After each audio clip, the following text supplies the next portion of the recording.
আসসালামু আলাইকুম। চলে আসলাম দক্ষিণী রান্নাঘর থেকে। আজকে আমি বিরিয়ানি রান্না করব। আপনাদের মতো রান্না করতে পারি না, ঠিক আছে, কিন্তু আপনাদের মতো চেষ্টা করি। তো যে দুধটা আমি ভালো করে জাল দিয়ে নিতেছি। তো আমি লেবু দিয়ে টক দই বানা নিব। তো যে আমি সব কিছু কেটে নিয়েছি, আমি রেডি করে নিয়েছি। তো 2 কেজি চাউল নিয়েছি পোলাওর, আর হচ্ছে 2 কেজি গরুর মাংস নিয়েছি, কেটে ধুয়ে সব কিছু রেডি করে নিচ্ছি মাশাল্লাহ। তো আজকে আমার বোন জামাই আমার ছেলে চলে যাবে ঢাকাতে। তো আমার রান্না করতেছি, আমরা সবাই মিলে খাবো, আবার ওদের দিয়ে দেবো যে মশলা, বিরিয়ানির মশলা যে লেবু কেটে রেখে দিয়েছি। তো দুধটা ভালো জাল দিয়ে নিতেছি। তো আমি চিন্তা করলাম যে ওরা তো যাবে, আর যা কখন রান্না করবে কখন খাবে, সেই জন্য আমি রান্না করে দিতেছি। ওরা খাওয়াও যাবে, আমরা সবাই মিলে খাবো, আবার দিয়েও দেবো। যে পেঁয়াজটা আমি ভেজে নিতেছি, পেঁয়াজটা করে নেব কয়টা পেঁয়াজ। আর আমি তরকারি রান্না করার জন্য পেঁয়াজটা দিয়েছি, যে আলুটা ভেজে নিছি, আলুটা ভেজে রেখে দিছি। বিরিয়ানির ভিতরে আলুটা ভেজে দিলে কিন্তু অনেক খেতে মজা লাগে। যে আমি পেস্তাটা তুলে নিছি, মশলাটা দিয়ে দিছি মাংস রান্না করার জন্য। দেখেন এই যে মাংসটা আমি কষাই নিচ্ছি, এত সুন্দর কালার হয়েছে, অনেক সুন্দর সেন্ট বাইর হয়েছে। তো মাশাল্লাহ, আমার জন্য দোয়া করবেন। আর এই যে আমি চাউলটাও ভেজে নিতেছি। তো দেখেন চাউলটা আমি অনেক সুন্দর করে ভেজে নিতেছি, গ্যাসে রান্না করতেছি।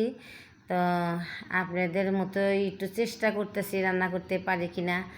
তো দোয়া করবেন আমার জন্য, আমার পাশে থাকবেন, আমাকে একটু সাপোর্ট করবেন, ছোট মনে করবেন যে ছোটো আপু কিংবা ছোটো ভাবি আন্টি যাই যা বলুন, তাদের সমস্যা নাই। এই যে আমি মগটা নিছি, আপনারা কিন্তু পানি মেপে দিতে পারবেন, সমস্যা নাই।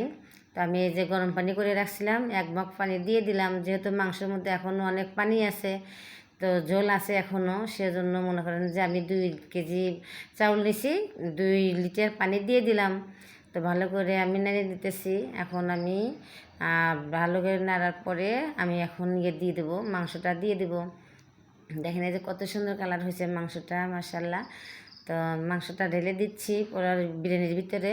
তো আমি একটু মাংসটা ভালো করে নেড়ে চেড়ে মিক্স করে নেব, যাতে মাংসের সাথে চাউলের সাথে একদম মিশে যায়।